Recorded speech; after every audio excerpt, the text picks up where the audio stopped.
الحمد لله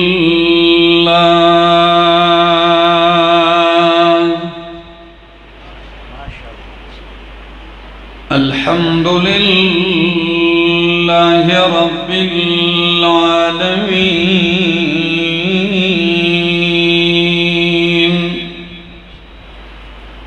والعاقبة للمتقين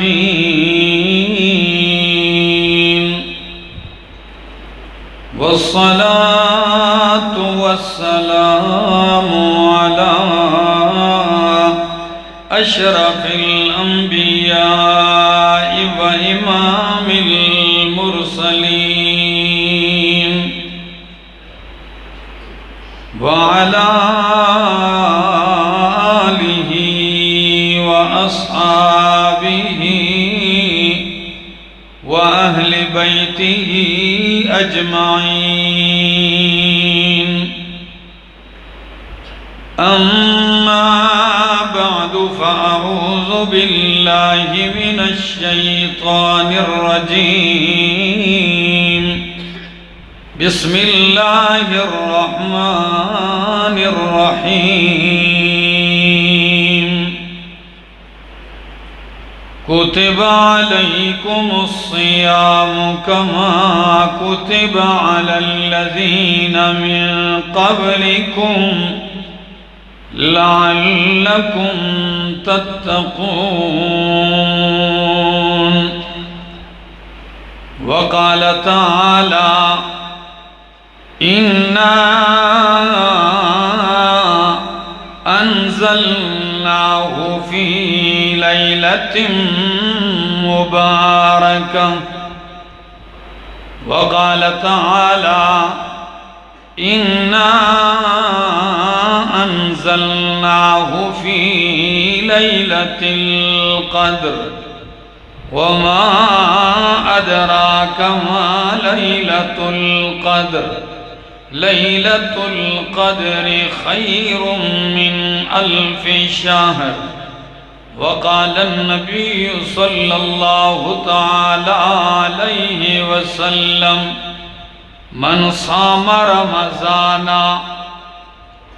إيمانا واحتسابا غفر له ما تقدم من ذنبه وقال عليه الصلاة والسلام ومن قام رمضان إيمانا واحتسابا غفر له ما تقدم من ذنبه وقال عليه الصلاة والسلام ومن قام ليلة القدر إيمانا واحتسابا غفر له ما تقدم من ذنبه سبحان ربك رب العزة عما يصفون وسلام على المرسلين والحمد لله رب العالمين.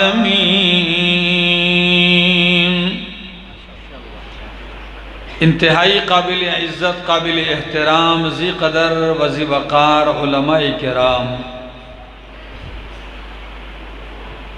اور حضروں کے اس علاقے خاگوانی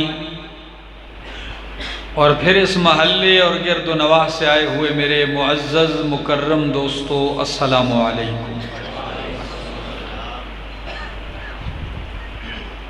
اختصار کے ساتھ چند معروضات عرض کروں گا. آپ کی انتہائی توجہ کا طلبگار رہوں گا. ماہ رمضان المبارک اپنی تمام تر برکتوں، رحمتوں، سعادتوں کے ساتھ رواں دواں ہے، اور پھر ہم آخری عشرے میں ہیں، اور آخری عشرے کی بھی 4 دن ہم گزار چکے ہیں. آج 25ویں شب ہے اور آخری عشرے کی بھی وہ شب ہے کہ جن راتوں کا امکان ہوتا ہے کہ ان میں سے کسی نہ کسی رات جس کو قرآن نے قدر والی رات کہا ہے وہی لیلۃ القدر ہو، تو اپنے ان لمحوں کو قیمتی بنانے کے لیے آپ لوگوں نے قرآن کریم سنا، پھر قاری جابر نے آپ کو قرآن سنایا، ان کے دوسرے ساتھی نے۔ اللہ ان کا سنانا اور آپ کا سننا قبول اور منظور فرمائے۔ دوستو، رمضان المبارک کا مہینہ وہ ہے، باقی جتنے مہینے سال کے آتے ہیں جاتے ہیں، چاہے محرم ہے، ربیع الاول ہے، جو بھی مہینہ ہے، شعبان ہے، لیکن رمضان کا مہینہ وہ ہے کہ اس کے آنے سے پہلے اس کے استقبال میں اللہ کے پاک پیغمبر خطبہ ارشاد فرماتے تھے کہ لوگوں ایک عظیم الشان مہینہ آنے والا ہے۔ تو آپ یہ دیکھتے ہوں گے علماء یا بیان کرتے ہیں کہ روزہ کیا ہے، یا بیان کرتے ہیں کہ روزے کے مسائل کیا ہیں، یا بیان ہوتا ہے کہ رمضان کی راتوں کو قیام کیا ہوگا، اس کی عظمت کیا ہے، یا پھر اعتکاف کے مسائل اور ان کی عظمت، یا پھر لیلۃ القدر کی فضیلت اور عظمت بیان ہوتی ہے۔ لیکن اگر میں کہوں کہ رمضان المبارک کا مہینہ یہ کوئی ایک نسبت نہیں رکھتا، یہ بہت ساری نسبتیں اپنے اندر لیے ہوئے ہیں۔ ایک نسبت تو یہ ہے، قرآن کہتا ہے شہر رمضان الذی انزل فیہ القرآن،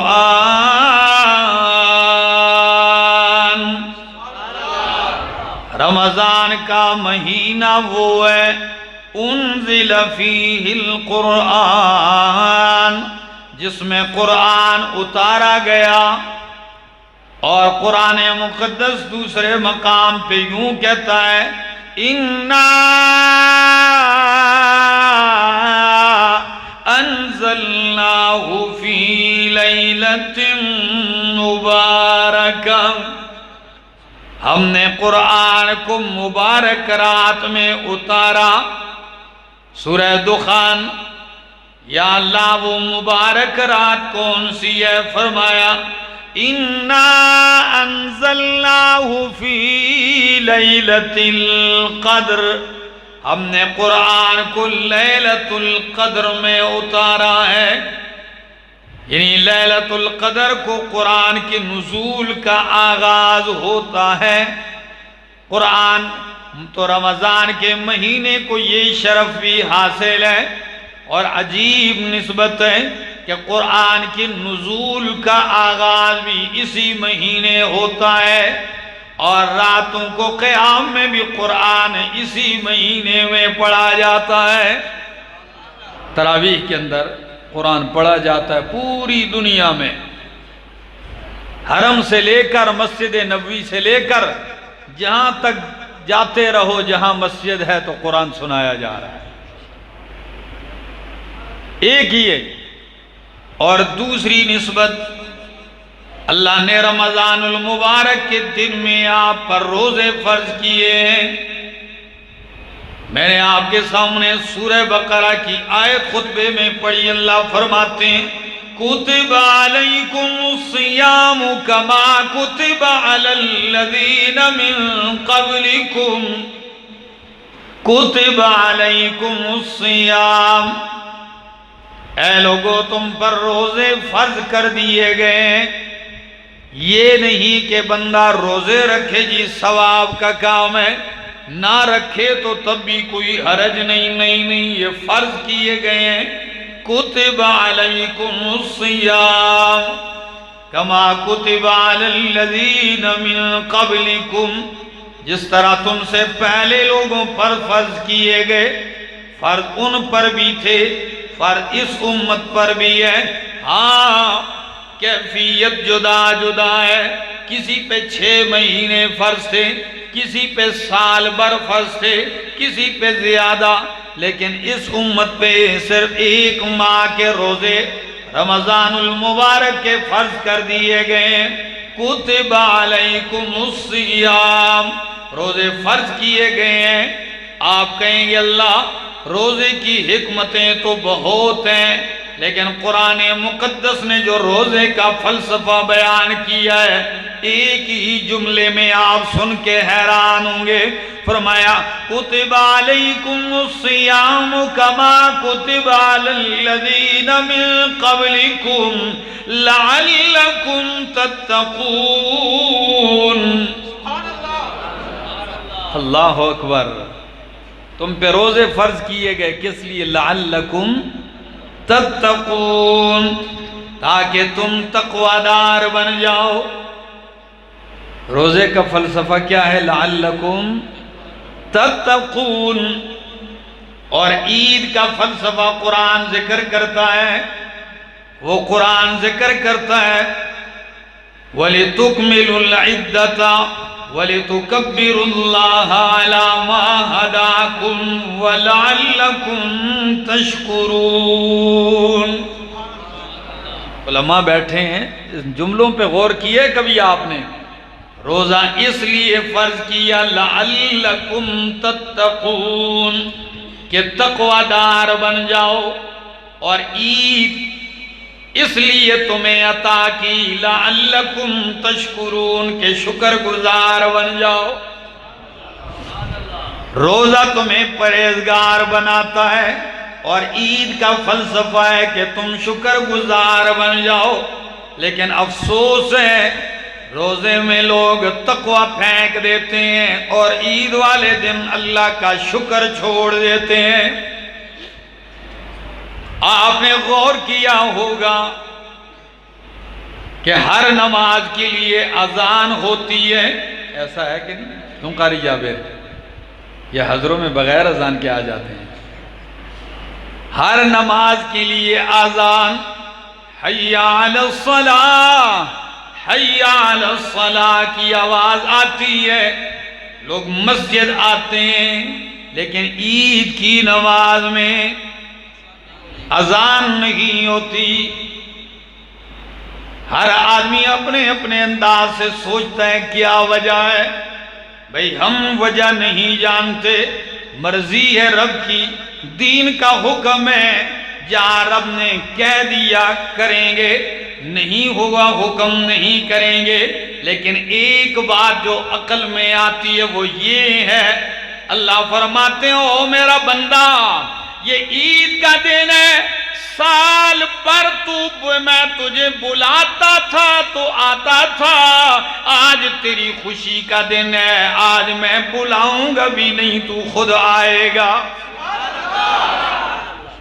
لعلکم تشکرون، تاکہ تم کیا بن جاؤ؟ شکر گزار بن جاؤ۔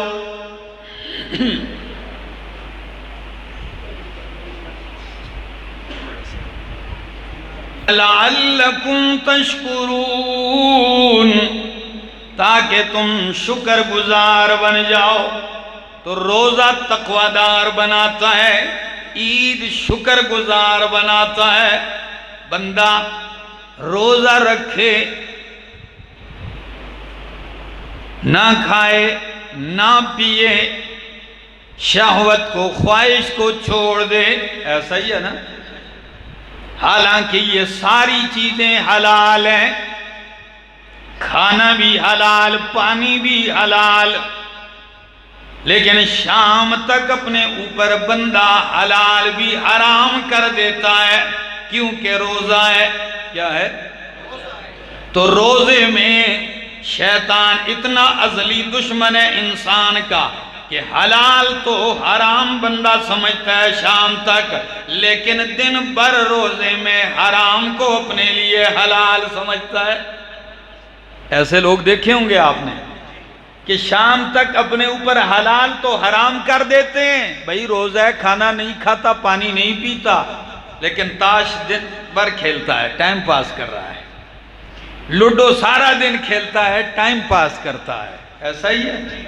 چلو کوئی اور مشغلہ بناؤ، وقت گزارنا ہے۔ اگر روزے کا یہی مقصد ہے تو بھوکا رہنے کا کوئی فائدہ؟ ہاں، اگر یہی مقصد ہے روزے کا پھر بھوکا رہنے کا کوئی فائدہ نہیں۔ قرآن نے بتایا روزے کا مقصد لعلکم تتقون، تاکہ تم پرہیزگار بن جاؤ۔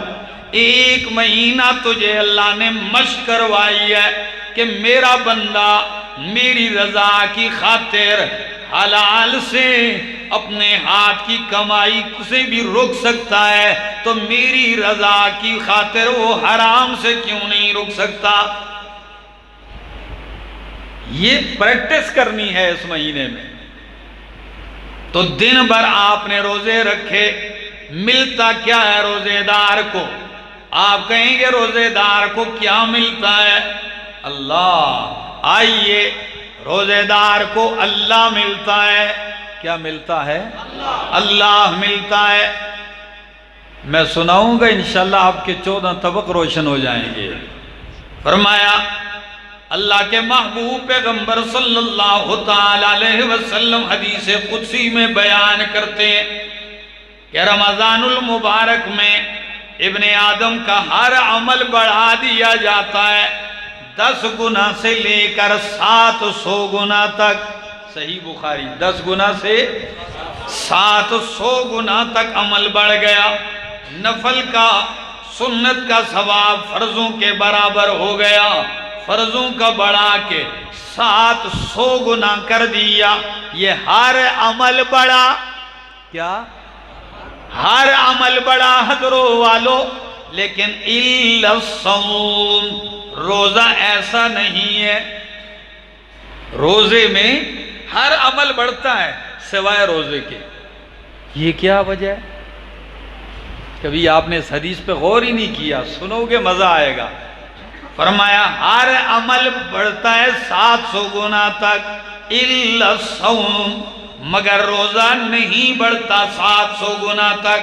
میرے ربا کیوں نہیں بڑھتا؟ کیا وجہ ہے؟ فرمایا الصوم لی وانا اجزی بہ،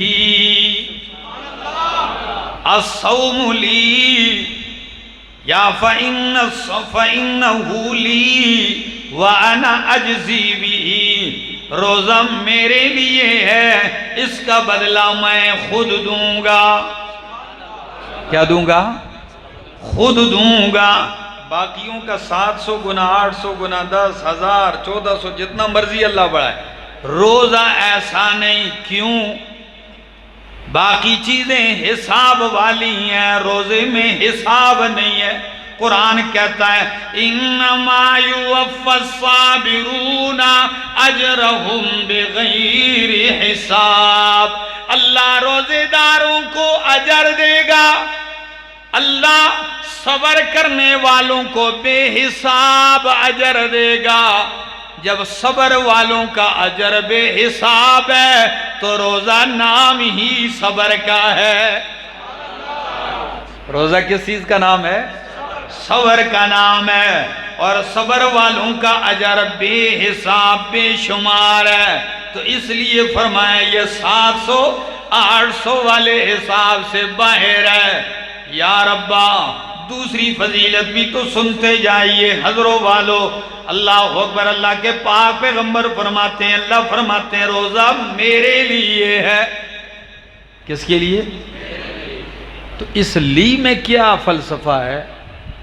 نماز بھی تو اللہ ہی کے لیے ہے، حج، قربانی، صدقہ، تلاوت، نماز، یہ تو سارے ہی اعمال کس کے لیے؟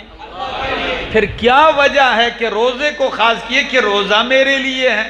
اس میں کیا کمال ہے؟ سنا دوں کمال، مزہ آئے گا۔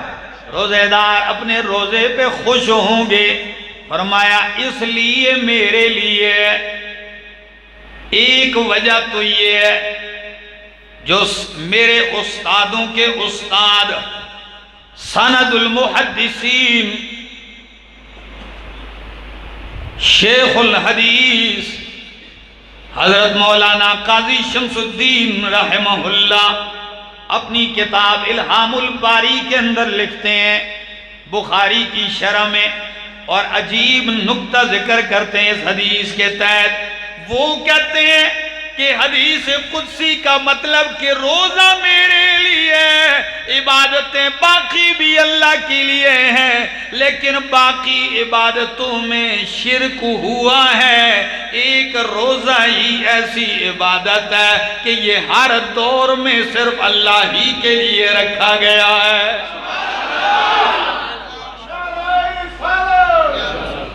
اللہ اکبر۔ اس میں یہ عبادت ہی ایسی ہے کہ کسی دور میں شرک، یہ صرف اللہ ہی کے لیے رکھا گیا۔ باقی ریاکاری کے لیے بھی باتیں کرتے رہے اور کسی مقصد کے لیے بھی۔ نماز میں ریاکاری آ سکتی ہے، صدقے میں آ سکتی، چلو مجھے لوگ سخی کہیں، لیکن روزے میں ریاکاری کیوں نہیں ہو سکتی؟ اس لیے کہ ریاکاری نام ہے کچھ کرنے کا۔ ریا اس میں ہوتا ہے بندہ کچھ کرے تو کچھ دیکھے گا، اور روزہ نام ہے کچھ نہ کرنے کا۔ تو ریاکاری نہ کرنے میں نہیں ہوتی ہے، کس میں ہوتی ہے؟ کچھ کرنے میں ریاکاری ہوتی ہے۔ روزہ نام ہی نہ کرنے کا، نہ کھانا نہ پینا۔ کیا خیال ہے؟ اور ایک کمالات کی باتیں ہیں یہ حدیث کے اندر اللہ نے کتنی عجیب بات ارشاد فرمائی، الصوم لی، اور ایک وجہ یہ بھی ہے کہ روزے کا پتہ میرے سوا کسی کو بھی نہیں لگتا۔ کیا؟ باقی اعمال کا پتہ کسی نہ کسی کو لگ ہی جاتا ہے۔ روزے کا بندہ 4 روٹیاں 12 بجے کھا کے آ کے مسجد میں کہے بڑی بھوک لگی ہے یار، سارے کہیں گے واقعی لگی ہوگی۔ گلاس 2-3 پی کے آ جائے، آپ کہیں گے بڑا پیاسا ہو گیا۔ کیوں؟ پتہ ہی نہیں چلتا کسی کو۔ اس کا پتہ کس کو چلتا ہے؟ یہ بندے اور اللہ کے درمیان راز ہے۔ تو رمضان کے مہینے میں روزے جیسی عبادت ہے۔ اب آپ ذرا فضیلت تو سنتے جائیے۔ الصوم لی، روزہ میرے لیے ہے، اور اس لی کے اندر ایک اور بھی کمال ہے۔ اللہ، لی کا ایک معنی ہوتا ہے میرے لیے، کیا؟ اور ایک معنی ہوتا ہے میرا۔ میں کہوں لمن ھذا القلم، آپ کہیں گے ھذا القلم لی، تو آپ اس کا کیا مطلب؟ یہ قلم میرا ہے، یہ قلم میرا ہے۔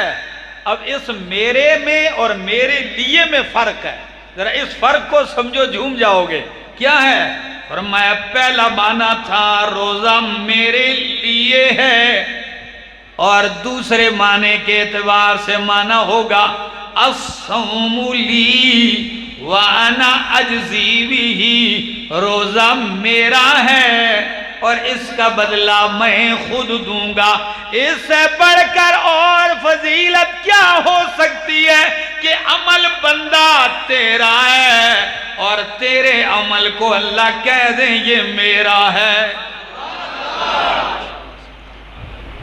اس سے بڑھ کر اور خوشی کیا؟ آپ کسی کی خوشی کو کہہ دیں آپ کی خوشی میری خوشی ہے۔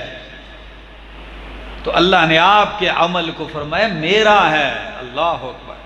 اپنائیت کی اس سے بڑھ کر کوئی جھلک آپ کو کسی اور عمل میں نظر نہیں آئے گی۔ اور ایک نقطہ اور سنتے جائیے، الصوم لی وانا اجزی بہ، روزہ میرے لیے ہے، اس کا بدلہ میں دوں گا۔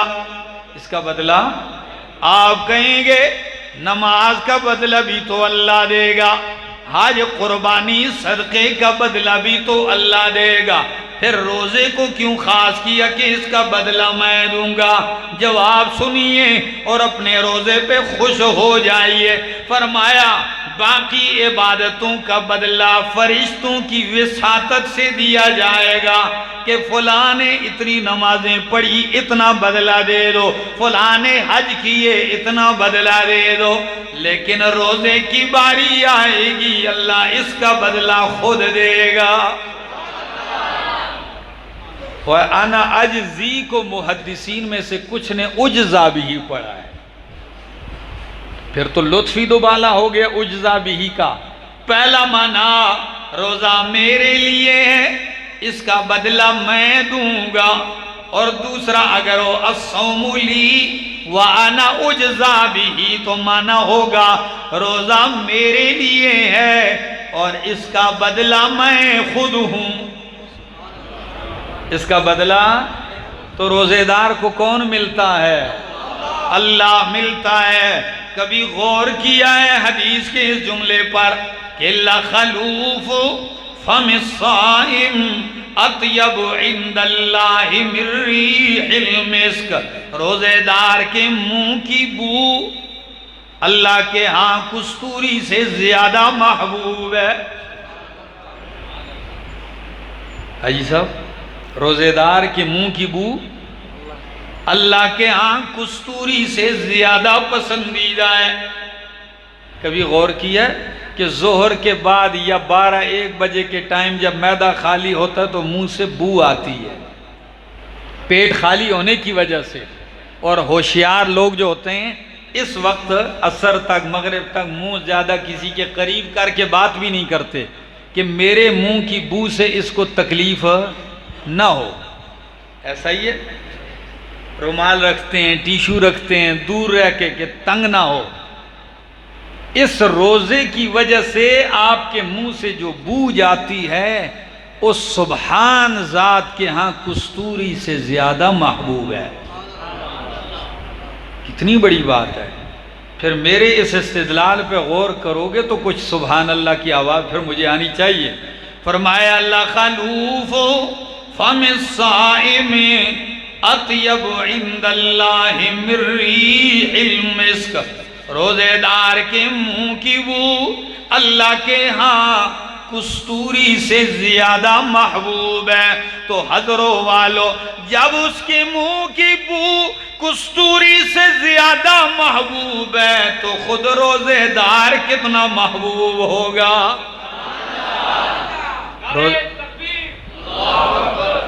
خود روزے دار اللہ کو کتنا پیارا ہوگا. پھر میں ایک اور کچھ کہنا چاہوں گا، اگر آپ کو سمجھ آ جائے تو ذہن نصیب روزے دار کے منہ سے نکلنے والی بو اللہ کو کستوری سے زیادہ محبوب ہے تو روزے دار کے منہ سے نکلنے والا قرآن اللہ کو کتنا محبوب ہوگا کہ یہ روزے کی حالت میں قرآن پڑھتا ہوگا. روزے دار کے منہ سے سبحان اللہ، الحمدللہ، لا الہ الا اللہ، درود پاک کی صدائیں بلند ہوں. یہ کتنے پیارے ہوں گے یہ جملے اللہ کو. اور ایک اور جملہ کہہ دیتا ہوں، اجازت ہو تو کہوں. جی یہ تو روزہ ہوا دن کو آپ نے رکھا، ٹھیک ہے، رات کو آپ نے قیام کیا، قرآن پڑھا. رمضان اور قرآن کا آپس میں بڑا گہرا تعلق ہے. قرآن کریم کے لیے اللہ نے کسی اور مہینے کا انتخاب، رمضان کا انتخاب کیا. اور لیلۃ القدر بھی اللہ نے رمضان میں رکھی ہے، جس کو شب قدر کہتے ہیں. لیلۃ القدر اور ایک ہی چیز ہے. اور یہ کون سی رات ہوتی ہے رمضان میں؟ میرے خیال سے 12ویں رات ہے، آخری عشرے کی تاک راتوں میں سے کوئی ایک. 21 23 25 27 29 5 راتیں بنتی ہیں. کتنی؟ اور آخری عشرے کی 10 راتوں کے بارے میں قرآن کہتا ہے والفجر وليال عشر، والفجر وليال عشر، قسم فجر کی اور قسم 10 راتوں کی. کتنی راتوں کی؟ امام ابن کثیر نے 2 مصداقات ذکر کی ہیں، ولیال عشر، 10 ذی الحجہ اور 10 آخر رمضان. رمضان کے آخری 10 دن. اور پھر ان 10 میں بھی طاق راتیں. لیلۃ القدر جیسی عظیم الشان رات اللہ نے آپ کو عطا کی ہے. اور وہ کیسی رات ہے؟ فرمایا اِنَّا انزلناہ فی لیلۃ القدر، ہم نے قرآن کو قدر والی رات میں اتارا. کون سی رات میں؟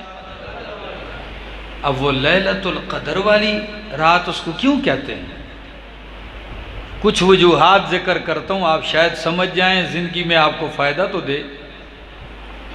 اس رات کو قدر والی رات اس لیے کہتے ہیں کہ اس رات میں ہر ادا کی جانے والی عبادت کو اللہ قدر کی نگاہ سے دیکھتا ہے. ہر عبادت کی قدر کی جاتی ہے. ایک معنی. دوسرا معنی، لیلۃ القدر کو لیلۃ القدر کیوں کہتے ہیں؟ اس لیے کہتے ہیں کہ قدر کا معنی ہوتا ہے عظمت شان. جیسے فرمایا ما قدر اللہ حق قدرہ، ان لوگوں نے اللہ کی قدر نہیں کی، عظمت تعظیم نہیں کی جس طرح کہ اللہ کی تعظیم کرنے کا حق ہے. تو لیلۃ القدر کا معنی تعظیم والی رات، عظمت والی رات، احترام والی رات. یا اللہ کتنی احترام والی رات، کتنی قدر والی رات. فرمایا اتنی قدر والی رات ہے کہ رات ایک ہے اور بہتر 1000 مہینوں سے زیادہ ہے. رات ایک ہے اور بہتر 1000 مہینوں سے. 1000 مہینے پتہ ہے کتنے بنتے ہیں؟ 83 سال 4 مہینے. بس 84 سمجھ لیں. کتنا؟ 83 سال اور 4 مہینے بنتے ہیں. اللہ اکبر. یہ پتہ ہے کیوں؟ امام آلوسی رحمہ اللہ فرماتے ہیں پہلی امتوں کا تذکرہ ہوا، پہلی امتوں کا، تو کچھ صحابہ کرام نے رش کیا کہ 300 400 500 1000 سال عمر ان کی. تو جب اتنی لمبی عمر تو عبادت بھی اتنی زیادہ کرتے ہوں گے، پھر تو وہ اللہ کے ہاں بہت زیادہ مقام پا گئے. اور ہماری عمر ہی ٹوٹل 60 70 سال، درمیانی عمر یہی ہے امت کی. کوئی اکا دکا بندہ جو ہے وہ 70 سے اوپر جاتا ہے، 80 سے اوپر جاتا ہے. اور جو 70 80 سے اوپر ہو تو لوگ کہتے ہیں یہ بونس میں جی رہا ہے، کہتے ہیں یہ دوسروں کی عمر کا حصہ لے رہا ہے. تو اتنی مختصر سی عمر، یہ کیا ملے گا؟ تو اللہ رب العزت نے ان کی اس دل کی اس حسرت کو، رش کو کیسے پورا کیا؟ فرمایا اِنَّا انزلناہ فی لیلۃ القدر. میرے محبوب پیغمبر کی امت، آپ کا پیغمبر شان والا، عظمت والا، تعظیم والا، تو یہ امت بھی شان والی. پہلی امتوں کی عمر زیادہ، اس امت کی عمریں کم ہیں، لیکن وہ کمی میں نے ایسی پوری کر دی، ہر سال تمہیں ایک رات ایسی دے دی جو 83 سال 4 مہینوں سے افضل ہے. اب جس بندے نے 25-30 سال سے روزے رکھ رہا ہو اور رمضان کے آخری عشرے کے اندر وہ قیام بھی مسلسل کرتا ہے اور یہ بھی پا لیتا ہے، تو 25-30 سال کو ضرب دو نا 84 کو، آپ لگاؤ حساب. یہ نوازشات ہیں، اتنی فراوانی رحمت الہی کی، اور ایک بندہ پھر بھی محروم رہے. رمضان گزر جائے اس کا رجسٹر گندے کا گندہ ہی پڑا رہے. رمضان گزر جائے اور اس کا لسٹ انہی بدبختوں میں لکھا رہے. آپ کو پتہ ہے رحمت للعالمین پیغمبر صلی اللہ علیہ وسلم ممبر پہ چڑھتے ہیں، پہلی سیڑھی پہ فرمایا آمین، دوسری سیڑھی پہ پاؤں رکھا فرمایا آمین، تیسری پہ آمین۔ صحابہ کرام حیران ہیں، یہ منظر پہلے نہیں دیکھا۔ فرمایا وجہ کیا ہے؟ آج کیفیت الگ ہے، آپ کچھ سنائی بھی نہیں دے رہے اور آپ آمین آمین کہتے جا رہے ہیں۔ فرمایا جب میں نے پہلی سیڑھی پہ پاؤں رکھا تو اسی وقت جبریل آیا اور فرمایا برباد ہو جائے وہ شخص جو رمضان کا مہینہ پائے اور اس کی مغفرت نہ ہو۔ اب بھی نہ بخشا جائے کہ جس دن اللہ اعلان کرتے ہیں معافی کا معافی کا معافی کا، بہانے ہوتے ہیں، اب بھی معاف نہ ہو تو واقعی یہ بربادی کی لائق ہے۔ تو جبریل نے بد دعا دی، سید الملائک کی بد دعا ہے، اور جبریل کی بد دعا پہ آمین کس ہستی کی ہے؟ اللہ اکبر، امام الانبیاء صلی اللہ علیہ وسلم کی اس دعا اور اس آمین کا مقام اندازہ لگا لیں۔ دوسری سیڑھی پہ پاؤں رکھا، فرمایا برباد ہو جائے وہ شخص جس کے والدین بوڑھے ہوں اور وہ ان کی خدمت کر کے جنت نہ حاصل کر سکے۔ تیسری سیڑھی پہ پاؤں رکھا، آمین کہا، فرمایا برباد ہو جائے وہ شخص کہ آپ کا نام نامی اسم گرامی اس کے سامنے لیا جائے اور وہ درود نہ پڑھے صلی اللہ علیہ وسلم۔ آئیے دوستو تیاری کیجیے کہ آخری ساعتیں ہیں رمضان المبارک کی، اللہ ہم سب کی مغفرت فرمائے، اللہ اس مہینے کی برکتیں رحمتیں سعادتیں ہمیں نصیب فرمائے۔ خوشی کی بات یہ ہے آج کہ قاری صاحبان نے قرآن بھی سنایا، بچوں نے قرآن کریم مکمل بھی کیا، ناظرہ بھی مکمل ہوا، اور پھر رمضان جیسا مقدس مہینہ ہے۔ میں دعا گو ہوں اللہ ان کا سنانا آپ لوگوں کا سننا قبول فرمائے، اور آج جو ہم ان کی خوشی میں اکٹھے ہیں اللہ ہم سب کو یہ دونوں جہانوں کی خوشیاں نصیب فرمائے۔ آخر دعوانا ان الحمدللہ رب العالمین، آمین۔ اللہم لک الحمد حتی ترضا ولک الحمد اذا رضیت ولک الحمد بعد الرضا۔ اللہ ہماری حاضری قبول فرما، گناہوں کو معاف فرما، جو لوگ آئے ہیں اللہ ان کی حاجتیں پوری فرما، سینوں کو منور فرما۔ اللہ رمضان المبارک کا مہینہ ہے، ہم گناہگار ہیں، دن بھر خطائیں اور لغزشیں ہوتی ہیں، اللہ ہمارے گناہوں کو معاف فرما۔